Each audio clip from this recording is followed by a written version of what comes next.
Passons maintenant à la configuration de notre forme. On va directement aller sélectionner l'élément ici et on va dans les settings. À cet endroit, on a un aperçu des champs qui sont compris dans notre forme et donc pour lesquels les données seront envoyées au serveur et comptabilisées dans le formulaire. On voit ici name2 plain, un type email, un type name2 plain encore et name plain. C'est parce qu'on a dupliqué le champ nom plusieurs fois pour créer le titre, message, etc. Donc visuellement pour nous, c'est là qu'il faut indiquer le titre, le message, mais d'un point de vue informatique, au niveau du formulaire, tout est encore désorganisé. Donc on va commencer par aller régler tout ça. On clique sur le champ en question et on retrouve des informations du form ici, mais surtout l'information du champ de saisie à ce niveau, pour lequel on doit renseigner un nom. On va donc renseigner form name pour dire qu'il s'agit du champ nom dans le formulaire. En général, on peut écrire à peu près ce qu'on veut ici, avec des majuscules, des espaces, etc. La convention, ça serait d'utiliser des minuscules et de lier tout ça par des tirets, pour éviter tout problème de compatibilité. Parce qu'en français, par exemple, on va avoir des accents, comme le « et », mais en anglais, il n'y en a pas. Donc du coup, en fonction du type de formulaire qu'on a derrière, le champ « et » pourrait s'afficher correctement, comme il pourrait s'afficher d'une différente manière, avec un pourcentage et d'autres caractères à la suite. Mon conseil ici, ce serait de suivre cette convention tout en minuscules et espacée par des tirets. La valeur name, c'est celle qui va être utilisée la plupart du temps par le formulaire pour extraire la donnée de ce champ. Mais souvent, ça peut être fait également avec le champ ID. Mon conseil ici, ça serait de mettre systématiquement la même valeur là qu'ici. Si on retourne sur notre champ form, on voit que maintenant on a bien le form name de type plain text. Comme on l'a déjà vu dans la partie théorique, on a plusieurs types de champs. On a le champ type plain pour plain text, on a le champ type email qui va vérifier que la valeur a bien le format email, le password qui va afficher des petites boules noires. Ensuite, on a le type phone qui va vérifier que le format attendu est bien un numéro de téléphone, number, donc où on pourra ne rentrer que des nombres, et enfin un URL qui va vérifier que c'est bien un URL. Nous, en l'occurrence, on va utiliser des champs texte pour le nom, le titre, le message, et un champ email pour le champ email. Donc c'est déjà paramétré par défaut. En dessous du placeholder, on va indiquer que ce champ est required, c'est-à-dire qu'il est obligatoire. Si l'utilisateur appuie sur envoyer mon message et que ce champ est manquant, il va y avoir une alerte qui empêchera le formulaire de s'envoyer et l'utilisateur sera forcé de rentrer les informations de ce champ pour pouvoir envoyer l'ensemble. On va donc le mettre en required. Pour l'email, on va changer l'ID form-email. On va venir le mettre dans le champ name ici aussi. On voit que le type est déjà au format email, donc c'est très bien. Pour le titre, form title. On vient le mettre ici aussi. C'est un champ plain text.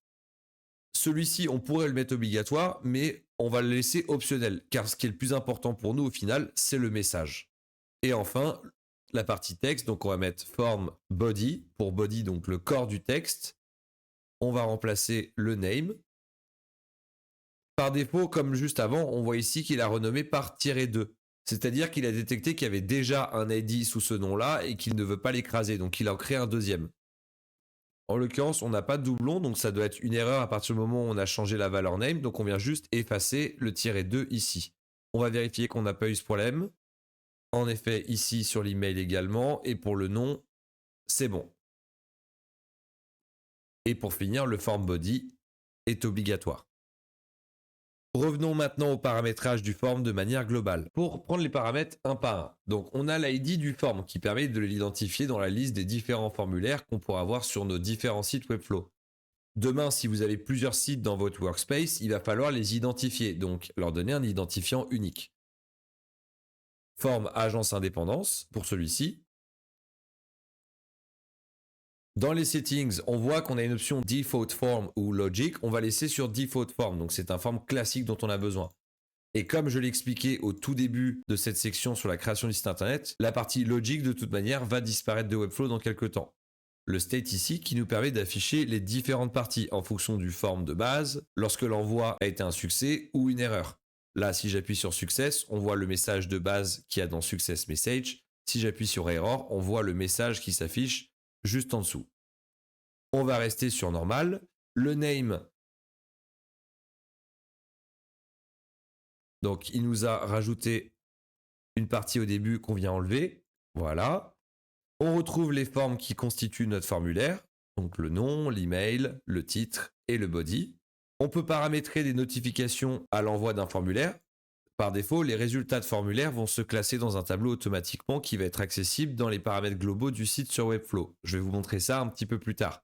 Mais on peut aussi paramétrer des notifications, à savoir recevoir le résultat du formulaire directement par email et ne pas avoir besoin d'aller directement sur Webflow pour consulter.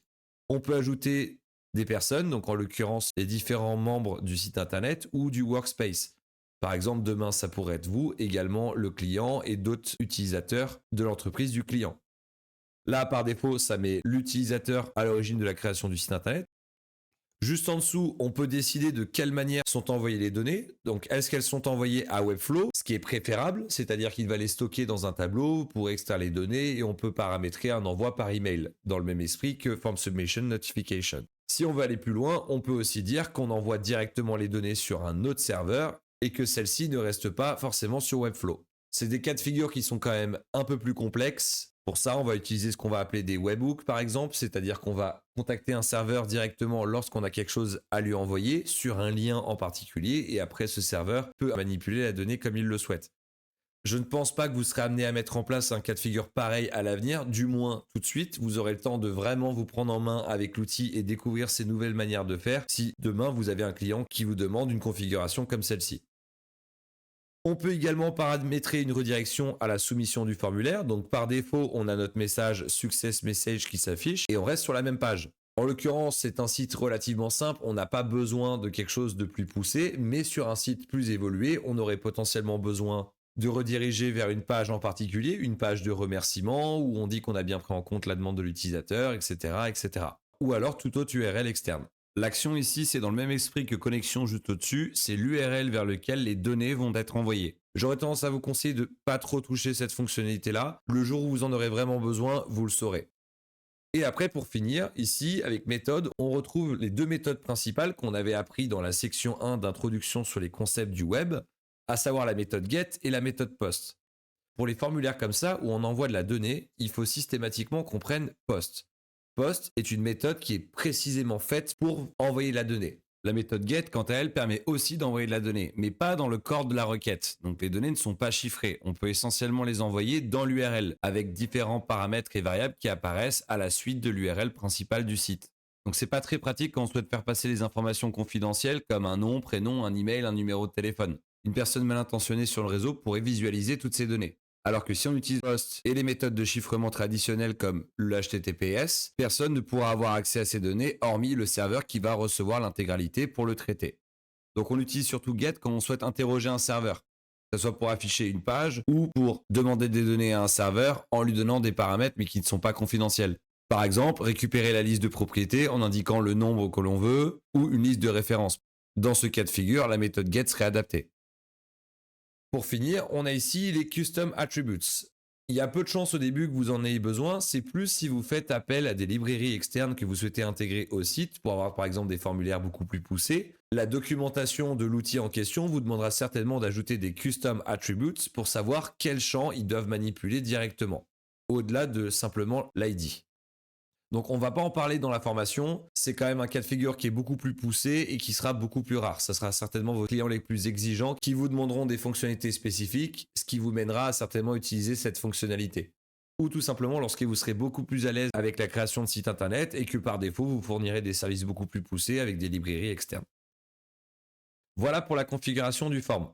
On va maintenant personnaliser le message de succès et le message d'erreur.